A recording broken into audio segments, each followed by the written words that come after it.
नमस्कार दोस्तों, एक और वीडियो है about the entire New Zealand cancellation and how Pakistan is reacting to it and all of that.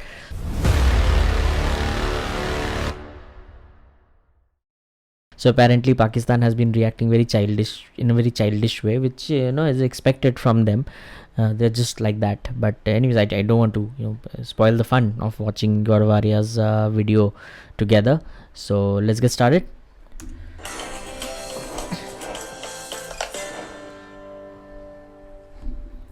Bhavya, when we see this entire episode of the New Zealand cricket team abandoning its tour and going back to New Zealand, in spite of the Pakistani Prime Minister Imran Khan speaking to the New Zealand Prime Minister, and in spite of all the assurances given by Pakistan, we must understand that this comes with a little bit of history. And the history is that Pakistan has a past of killings, suicide bombings, and heaven forbid, had the New Zealand team been attacked, it would not have been the first team, to be attacked in Pakistan. So Pakistan clearly has a past. Now, the reason is that also, I think the value of life that the Western countries put, even on a single individual, is way too large. Pakistanis were at a loss to understand, kyun chale gaye wapas? Why did they go back? And we would have had such a lovely cricket match, because obviously Pakistanis were looking forward to the cricket match, but the New Zealanders felt that life is more important than the cricket match, and understandably so. So you see, it's like me telling you, Bhavya, you have to go to a movie. You have to go to a movie theater to watch a very good movie that you want to see. However, there is a danger of a suicide bombing inside the movie hall, and the suicide bombers will specifically target you. You have been given all possible security equivalent, to a head of state. But at the same time, you know that somebody is coming after you. What would you do? Would you like to go and watch the film? Or would you like to sort of, say that, no, let me avoid it? Yeah, of course you'll want to avoid it. Yeah, he's right. Sports is sports. He's right. Sports is not life and death. Absolutely, he's right. I can understand if a military leader wants to go into the mouth of the devil. Very correctly said. But to deliberately tell people that put your life in danger, foreigners who've come to Pakistan, put your life in danger, and somehow, because the people of Pakistan want to be entertained, this is not something that is okay. And this is not something that anybody should desire to do. The Pakistanis obviously reacted very badly to this because they were wanting to see the match. And this also has a history. People and, top cricket playing nations do not wish to come to Pakistan. Okay. No one would like to play cricket in Pakistan because the entire idea is to play and then go back home, right? Yeah, of course. Pakistan cannot give the surety that the team will go back home alive or safe or in one piece. So True. therein lies the problem, you see, and true. the New Zealand team went back. In spite of the best assurances, they went back. They took a decision. Yeah. They had intelligence saying that they would be targeted, and they went back. Indian conspiracy is the reaction to everything that happens in Pakistan. Alright? If the Pakistani dollar hits 170, it's an Indian conspiracy, the Indians are behind it. If the price of wheat, sugar and oil or ghee goes up, it is the Indians. If the water is scarce in Pakistan, it is the Indians who are behind it. Whatever happens, if the PSL is not doing so well, or whatever they call it, Premier League or whatever, the IPL knockoff. PPL, I think, Pakistan Premier League. And if that's not successful, so maybe the Indians made a few phone calls, and the Indians told the people that if you play in the Pakistani Premier League, we will not allow you to play in the IPL. Or Rubbish. to that effect, or thoughts to that effect. So everything that happens in Pakistan is somehow an Indian conspiracy. And the reason, Bhavya, is why it is an Indian conspiracy is that, when you don't have facts with you, when you don't have logic with you, how do you explain to a population that has been brought up on poison against India? It's very easy. So you don't have to explain. Here is a population, I'm talking about the people of Pakistan, and a large number of them absolutely innocent and good people, but they have been brought up in a certain environment, a certain mindset, and to tell those people that, listen, forget about facts, keep facts in suspended animation, that there is no requirement for you to ask for proof. Just understand that this is a conspiracy, you're not getting water at your home, it's an Indian conspiracy, right? You have electricity failure, no electricity in your house for 16 hours, this is an Indian conspiracy. The Indians are behind this. Unemployment, the Indians. Price of pulses and rice in your country are going up 230%, the Indians are at it. So once you say that it's an Indian conspiracy, it becomes very easy. So the way they describe it like is, the BCCI, the Board of Cricket Control in India, is the richest cricket body. And obviously, the Indians don't like the Pakistanis.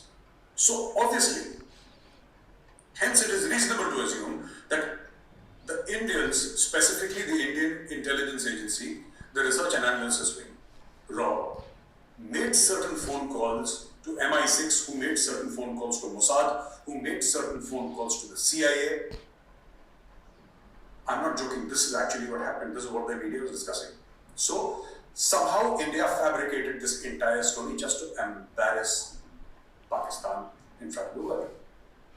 Pakistanis don't realize that we do not have to make an effort to embarrass Pakistan. See, I'm going to stop for a minute and I'll tell you why I'm stopping here, okay? Here's the thing. The argument, जो उन्होंने argument दिया ना, that if you're told that you go to watch this movie in a theater but you have a life threat but we'll give you all the security, so obviously you'll not go for the movie because life is more important than just going and watching a movie, right? Now that is a very logical example he's given. The explanation is really logical. So I am in agreement with what Major Gaurav Arya is saying. It absolutely makes sense because human life is more important than going and watching a movie or going and playing cricket, right? So he's right in what he said and the example is perfect. Now where I have a disconnect is when he keeps repeating things. So I understand there are a couple of people in the comment section, they explained to me very nicely why he repeats things, because for Pakistanis to realize how they are being brainwashed and all of that. I get it, but this guy is knowledgeable, okay? My point is, if he didn't repeat a lot of these things, maybe in that 20-25 minutes of the video or 30 minutes of the video that he's speaking on, he'd probably bring in a lot more new things which he's aware of. But one of the reasons why a lot of the new things that he's aware of does not come out in the videos is simply because he's probably repeating a lot of things. So that entire time is getting filled with all of those. See, for the most part, I agree with quite a lot of things that Major Gaurav Arya says, okay? Like I just gave the example of the movie theater thing that he explained. So yeah, absolutely I agree with it. But whenever I go to react, if I hear the same thing over and over again, yeah, maybe it's important for Pakistanis to hear it over and over again, but maybe it's not so important for us to hear it over and over again, because I am in agreement when he says that Pakistanis are constantly being told that anything happens wrong in Pakistan, it is done by India. I am in agreement. Yeah, in all likelihood, this is what is being told to them. But then I need to hear it once or twice, right? I don't need to hear it over and over again. That's my point. I'm not against him or anything. The Prime Minister of Pakistan is doing a very good job. The Finance Minister of Pakistan is doing a very good job. The External Affairs Minister of Pakistan is doing a very good job. They are the people who are embarrassing Pakistan. They don't require India or RAW or the Indian government to do it. I'm not saying they're not happy doing it, but they don't need us, actually. They're doing a pretty good job. Now, what happened was when they received the threat, I'd like to show our viewers this letter. If you see this letter, and this letter is from the Rawalpindi police. Rawalpindi is near Islamabad, 18 to 22 kilometers near Islamabad. And, that is where the GHQ is, the general headquarters of the Pakistani army. It's called GHQ Rawalpindi. That is where they wanted, in Rawalpindi to have that match. So essentially the team came and then the team said that no, there is a threat. And before blaming the Indians, they should have realized that it is their own police. And this is a letter which a Pakistani journalist actually put up on social media. And this letter clearly says that the Pakistani police, the Rawalpindi police, says there is a threat to the New Zealand team. It's written in the letter. You see, the Pakistanis themselves say there is a threat. And when the New Zealanders come to know about the same threat, then the Pakistanis blame the Indians. What have the Indians got to do with it? And what do the Israelis have to do? For heaven's sake, the Israelis don't even play cricket.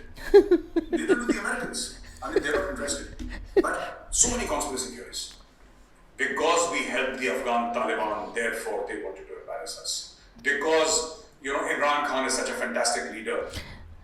So of course we are angry on Pakistan for helping the Taliban if they have, okay, because Taliban is a hooligan organization, right? They are not even mainstream. Yeah, come on, man. The way they put the different restrictions on women and the way they treat people is, of course, it's a terrorist organization. I mean, I'm openly saying Taliban is a terrorist organization, and if Pakistan as a country have supported them, it's the most shameful act. Now, because of that, will India try to embarrass them? No. But even if India tried to embarrass them, I think it's justified. I'm sure India has not tried to embarrass them because of that, because of any such reason. Because I think I've said in many of my previous videos that Pakistan is a nobody for us. They're just too small, man. We shouldn't be bothered about Pakistan. We should be talking about China. Not that China can do any shit to us, but still, if there is a country from whom we should, with whom we should talk about whose threat we should think about and plan for, that is China. Pakistan is not even a threat. They're a waste. And he stood up to America and did not give them bases, therefore they wanted. So everything is connected, geopolitically, and Imran Khan Niazi is a donkey of the highest order. Born and bred in various eras of propaganda, whether it's Ayub Khan, whether it's Yahya Khan, whether it's Ziaul Haq, whether it's Parvez Musharraf and Imran Khan. All these leaders have always believed in the power of propaganda. Right. Our viewers will realize the power of Pakistani propaganda. कहते हैं भारत की साजिश है, भारत ने New Zealand की team को भगा दिया, भारत हमें दुनिया के सामने शर्मसार करना चाहता था, ये करना चाहता नहीं. This is a newspaper clipping of 15th of December 1971. Now you all know that on 16th of December, Pakistanis surrendered. Right? That's clear. Dawn newspaper clipping, where they were saying they're still winning the war there. Which is the top newspaper of Pakistan, was promising victory 24 hours before the Pakistani forces surrendered in Dhaka on 16th of December 1971. 15th of December 1971, they were saying war until victory, blah, blah. This is the power of propaganda, where an entire population, crores of people, right? They have been fed by their media to live in an opium-fueled stupor, so to say. They're always in that mode that, yeah, there is a conspiracy from the Jews, there is a conspiracy from the Hindus, everything is a grand conspiracy against us. Because somehow, we are at the center of the earth. Somehow, we are the most blessed of people. Somehow, we have everything. We don't know what we have, but somehow we have everything. And India is jealous, and America is jealous, and everyone is jealous of us. And Prime Minister Narendra Modi has no work. Joe Biden has no work. Yeah. Right? And the Israeli Prime Minister has no work. The Australians have, nobody has any work. Boris Johnson is absolutely free. All these people do is get on a video conference every morning and conspire against Pakistan. And there are many Pakistanis who actually get up and think like this every single day. There is this huge global conspiracy against Pakistan. Right? And this is the problem.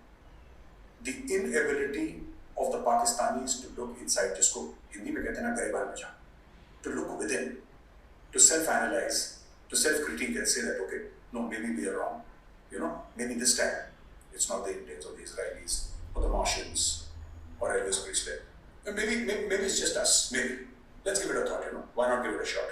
No, they're not like that. So, conspiracy theorists are not an exception in Pakistan, they're wrong. The Tehreek-e-Taliban Pakistan is a Pakistani terror outfit. It is a terrorist outfit based in Pakistan. Alright? Now for many years, look at their faces, junglis. The Pakistanis have been saying, the Pakistani government has been saying that the Tehreek-e-Taliban Pakistan is funded by India. You see? The Tehreek-e-Taliban Pakistan is funded by India. India funds the Tehreek-e-Taliban Pakistan. You see? India funds the Tehreek-e-Taliban Pakistan. India gives them money to carry out attacks inside Pakistan. This is the Pakistani mindset, the Pakistani propaganda. Now, and where do they do it from? They do it from Afghanistan. Okay, the TTP does it from Afghanistan, and so many other terrorist outfits do it from Afghanistan against the Pakistani state. Now, after 15th of August, There are no Indians there. There are no Indian consulates. There is no Indian embassy. There are no Indians in Afghanistan. And yet, there have been more than 20 attacks in the past 1 month on Pakistani security forces. So many people have been killed. Why are these attacks happening? Because Pakistanis have this habit of lying to themselves. They do not understand that the Afghan Taliban and the Tehrik-e-Taliban Pakistan are two sides of the same coin. Yeah, that's Which true. is why, when the Afghan Taliban took over Afghanistan, the first They thing released, freed from prison. yeah, the Tehrik-e-Taliban The Pakistan. Tehrik-e-Taliban Pakistan terrorists. That's true. Now, what is happening That's is that true. Shah Mahmood Qureshi, the foreign minister of Pakistan, or the external affairs minister of Pakistan, Shah Mahmood Qureshi, in a bizarre turn of events, I don't know why he should talk like this, or why anybody, any foreign minister, should make a public statement like this. Foreign ministers, they're diplomats. They're supposed to be more measured in their speech, than maybe some other minister. But then we're talking about Pakistan, right? The normal rules of engagement don't apply in Pakistan. So this guy goes on a platform and says, if the Tehrik-e-Taliban Pakistan accepts the constitution of Pakistan and if they lay down their arms, then we will forgive them. हम उनको माफ कर देंगे. This is what Shah Mahmood Qureshi says to Tehrik-e-Taliban Pakistan, which is a terror outfit. And the Tehrik-e-Taliban Pakistan responds by saying that if you accept Sharia in Pakistan, we will forgive you. This is pure comedy. First of all, the Tehrik-e-Taliban Pakistan did not ask for clemency, did not ask for forgiveness. Shah Mahmood Qureshi should have served Pakistan better by simply keeping his mouth shut. He didn't do that because he doesn't know how to. Nobody in Pakistan. They're all loose cannons. Imran Khan, Sheikh Rashid, their interior minister, the home minister, everybody's a loose cannon, right? Everybody is perennially going and addressing the media and saying something and then getting caught on the wrong foot. However, this is what Shah Mahmood Qureshi said, and the Tehrik-e-Taliban Pakistan responded by saying that we want to, have Sharia here. And the biggest supporters of the Tehrik-e-Taliban Pakistan in Pakistan are people at the Lal Masjid or the Red Mosque, which is inside Islamabad. You remember those images of when the Taliban had taken over Kabul, and we said that there is a mosque inside Pakistan on which there was a Taliban flag, and the girls were singing in praise of Taliban, saying that we welcome you and Mubarak ho aapko, and that some nonsense they were singing in praise of Taliban.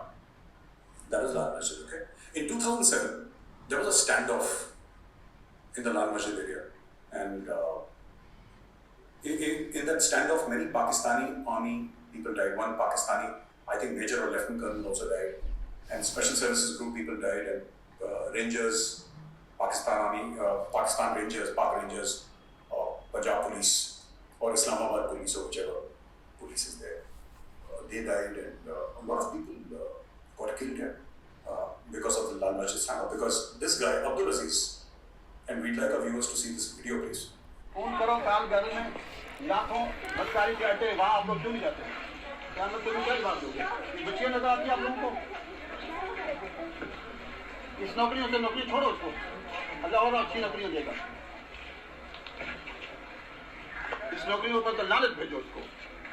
यहाँ तो मैं आपको ये बच्चियाँ नजर आती हैं. ये तो तालिबान आएंगे, पाकिस्तान के तालिबान भी आपको हशर कर देंगे. आपको लगाओ. So if you see this video, and this is a very recent video, in which Abdul Aziz, right? Abdul Aziz says that he's warning and threatening the Pakistani police that first give up your jobs. He's saying lanat hai, in the sense that what you're doing is contemptible. I treat it with contempt. And he says that Pakistani Taliban aayenge, to tumhara hashar karenge, in the sense that, they will sort of sort you out nice and properly. Yeah. This is what this guy is saying. I watched this video, I think it's in his previous defensive offense one. Stupid guys. The Red Mosque, the Lal Masjid. This is something that Pakistan needs to understand, that Pakistan does not need the Americans or the Indians or the Australians or the New Zealand people to conspire against them. They have people inside Pakistan. Yeah. And these people are not just you see, I think it was rather presumptuous of Shah Mahmood Qureshi to tell Tehrik-e-Taliban Pakistan that we will forgive you. They don't want Shah Mahmood Qureshi's forgiveness. They want his country. There is a difference. Tehreek-e-Taliban Pakistan wants the entire Pakistan. And why do they want that? Because they feel that the Constitution of Pakistan is written by human beings. And they don't want And it. sovereignty belongs to Allah alone. They want the Quran to be the Constitution of Pakistan. And they want to tear up the Constitution and throw it in the dustbin. And they want the Tehreek-e-Taliban Pakistan flag. On the Parliament of Pakistan, they have made that threat very recently. Right? So Pakistan can spin all the lies it wants, that India is funding it, Israel is funding it. Israel does not care about Pakistan. We of course care because our neighbor, right? We think Israel We also shouldn't care, like I said. Israel produces more PhDs in 1 year than Pakistan produces in 15-20 years. Right? Israel is the first world country. Why would Israel care about Pakistan? Alright? Most of the Israelis won't know where Pakistan is on the map. And they won't care. So, this is an inflated sense of self-importance. And as I told you, they think that the world revolves around Pakistan. It doesn't. Nobody cares about it. But the fact of the matter is, this is an existential threat that Pakistan is facing, and they refuse. It's like an ostrich burying his head in the sand and assuming that because I cannot see the lion, therefore the lion cannot see me. That is the logic by which Pakistan works. The Lal Masjid thing, this Abdul Aziz character, he was responsible for the Black Path, okay? In 2007, I think, if I'm not wrong, that standoff which I mentioned in your previous question. I'd like our viewers to see another video of the same person, Abdul Aziz. Quran तो खुद कहता है तो तुम terrorist बनो। अभी हमने सिर्फ झंडे लहराए अपने जामे हफ्सा पर, जिनको यहाँ उनके झंडा पसंद नहीं तो वो उनके निजाम को कैसे पसंद करें? ईरान में ताबूत, सारा ताबूत बैठा है। अच्छा, पाकिस्तान में ताबूती निजाम। Well, viewers have seen this video in which he says that the Quran, right? The Quran says that do terrorism. This is the head of the Lal Masjid. And he's saying that terrorism is good and Quran That Buddha has gone mad, I think. I have not read the Quran. But to the best of my knowledge, no holy book will say do terrorism. That's true. No, nobody will say that in his right mind. So Quran doesn't say that. Of course Quran doesn't say that. Can you imagine It's common the thousands sense. of people who follow this cleric? They will believe it. You follow this Buddha. They will believe it. That the Quran says, The Buddha doesn't know anything. He should be shot because that is what he's saying. outside Lal Masjid. And they mislead people and cause death of young people. So this is what is happening. You see, the Lal Masjid thing and this Tehreek-e-Taliban Pakistan, all these terror organizations, they are within Pakistan. Now let Pakistan say that India is funding the Lal Masjid. Let them say India is funding the Lal Masjid people also. But if India is funding the Lal Masjid is in Islamabad, why don't you arrest those people? Who stopped you from arresting them if India is funding them? Because here he is, publicly saying that the Pakistani Taliban will come. Who are the Pakistani Taliban? The Tehreek-e-Taliban Pakistan, which Pakistan says India is funding by the way. Alright? So they should just arrest the people, but they will not dare touch him. Yeah. Because they know that if they touch Abdul Aziz, there will be rivers of blood in Pakistan, unfortunately. That is how radicalized that society is. And this is what is going to happen next. The Pakistanis were very joyous, if I may say. Why? We have reached Kabul. You have not reached Kabul, donkeys. Shown the Indians and we have shown the Americans. Unfortunately, even amongst their senior armed forces officers, 3-stars and 4-star generals, I think that Pakistani thinking is largely tactical, it is not strategic. They think this entire world is a big T20 match. You go hit out or get out. They don't understand it's a series of test matches. There is strategy, there is patience. They don't have patience. Audacity, yes. Speed, yes. Planning, no. Foresight, no. Strategic acumen, 0. So, they celebrated. And it's a month now since the fall of Kabul, month and few days. And the structure of the Taliban is coming apart. We've all heard about the fight between the Haqqanis and Mullah Qadir. That is number one. We all know that the ISI chief went there. Alright? We all know how the European Union the Iranis and the Americans have called out Pakistan and said that you're interfering in the Panjshir Valley. The European Union resolution actually said that Pakistan sent special forces and aircraft. European Union will probably not even bother about Pakistan. बीच में एक दो चीजें बोल देते होंगे, that's it. There are two things that are happening. Number one, Pakistan's biggest asset has always been its geostrategic location. Right. And no doubt that geostrategic location is very important. Geostrategically, Pakistan is amongst the few most important nations in the world. Why? Because it has a border with Afghanistan. And with Iran. It provides a gateway to Central Asia. And it has ports, seaports. At least 2 functional seaports. But Iran does the same exactly. Iran also has a border with Afghanistan. Iran also provides a path to Central Asia. Iran also has seaports. And over and above, Iran has oil. Iran has something that Pakistan will never have. Oil. The entire country is floating in oil and gas. Iran is actually a very, very, very rich country. It is just that they don't get along with the Americans. And there's a lot of distrust between the Americans and the Israelis and the Iranians. And the Iranians have not helped their own cause by saying, death to Jews and all that nonsense which the Iranians keep on saying. If the Iranians behave themselves, if they stop threatening Israel, right, and if they make friends with everybody, nobody's interested in coming and capturing Iran or something like that, or taking over Iran. Nobody's interested. They can have a wonderful existence. They can have a peaceful existence. Also, the nuclear program.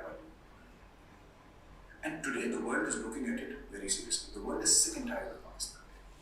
The world does not want to engage with Pakistan. Even the drone strikes that recently happened, they might have used Pakistan airspace, but they did not use Pakistani airfields. Now, if America is able to conduct over-the-horizon strikes in Afghanistan without having its bases in Pakistan, what use for God's sake is Pakistan to the world? Yeah. Because Pakistan did not develop any other capability. Pakistan has no capability, alright, except for a limited military capability. Such a shameful nation, no, Pakistan. Pakistan has no economy. Its economy Dumb people. On loans. It runs on loans, right? Very soon they will not have money to pay the salaries if they don't get loans. Pakistan is in the FATF grey list. And forget about the FATF grey list for once. Forget about it. Forget the fact that Pakistan does economic terrorism, funding of terrorism, or black money, etc. Forget about that for a minute. In 75 years, Pakistan has not been able to develop its pharmaceutical industry. It has not been able to develop its economy. It has not been able to develop, and it's a largely rural economy, it's not been able to develop its farming. It has no IT, almost. It has nothing. Because somewhere in the mind of the Pakistani strategic thinkers was the fact that because we are so geostrategically important, somebody will always find us. Somebody will always give the money. Now what? And today Pakistan is not able to come to terms with the fact that, maybe that someone has pulled back. Today, the Americans have withdrawn from Afghanistan. Yeah. Just think about it. And I would like to show the map of Afghanistan with Pakistan and other countries, Iran and Tajikistan, the Wakhan corridor. If you can have the map here. If you see this map, and if you stare at this map will give you the answers. Pakistan's importance, geostrategic importance, is because of Afghanistan and Central Asia. Right? Is because of Afghanistan and Central Asia. Tomorrow if the Chinese say that they want to use the Wakhan corridor, use Afghanistan, and via Iran access the sea, because the Wakhan corridor is much more comfortable than coming all the way from the Karakoram. It's much more comfortable, it's easier, it's lower in altitude, it's better connected, right? Then where does Pakistan fit? Nowhere. If the Chinese want to go into Afghanistan, they don't need to come through Pakistan. They can use the Wakhan corridor and directly go into Afghanistan. So slowly and slowly, the world is waking up to the fact there is an alternate reality that you can actually engage with Iran. And in the future, this is going to be very important. Keep engaging with Iran. Keep talking to Iran. Over a period of 5, 7, 10 years, keep talking to Iran. Make Iran comfortable. Use Iran to access Afghanistan and South Asia. That's it. India has built the Chabahar port. When are you going to use it? Use it. But you can only use it with the permission of Iran. So take the permission of Iran. How does it matter? And use the Chabahar port. Build the railway line right to the border with Afghanistan. And if you want to engage with the Taliban, engage with the Taliban. Whoever is the government at that time, engage with that government. It doesn't matter whether it's Taliban or non-Taliban. How does it matter? Afghanistan has mineral wealth. That's what people want to tap into. And also, strategically very important. So people want a footprint there. They want a footprint there. And today people have found out a way to circumvent Pakistan. It is still in its nascent stages. So I'm not saying it has been done. But it will happen. I can give 5 or 7 years, it will be done. And Pakistan will lose that biggest, that leverage it had in the world, the geostrategic importance, because suddenly the world's turned around to Pakistan and saying, boss, you're not required.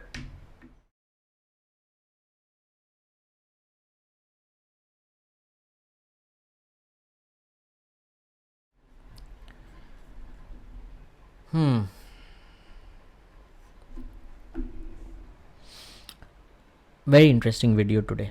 While some things were there which was from the previous defensive offense video, but then the topic is the same, so he'll obviously have to repeat certain things. But overall, some really good examples, some really good insight. Good. I enjoyed watching this video by Gaurav Arya.